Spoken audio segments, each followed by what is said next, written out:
Good morning mga kababayan. Reviewin natin itong solid na testimonya ng ating kababayan. Ang sabi niya, magandang gabi po kabayan. Order po ulit ako ng 2 acid guard.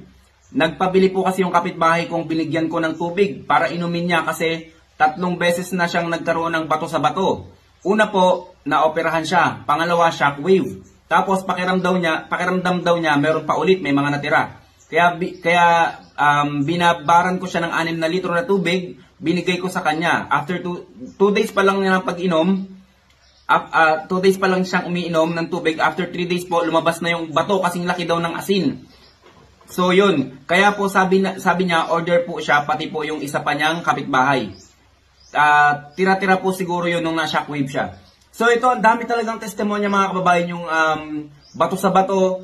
Ang daming testimonya natin yan na binabasag yan ng acid guard, unti-unting nilalabas sa katawan yan.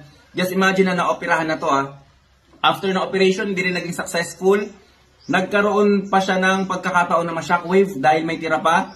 And then binigyan niya lang ng 6 na litrong tubig at nagamit sa loob ng 3 araw. Sa pangalawang araw pa lang, nag-release na siya ng parang kasing lalaki ng mga asin. So, wala na talagang pag-uusapan pagdating sa bisa ng acid guard. Ang gusto ko na lang mangyari ay masubukan niyo mga kababayan. Stay healthy, ako si Chance at ako magsasakang gala.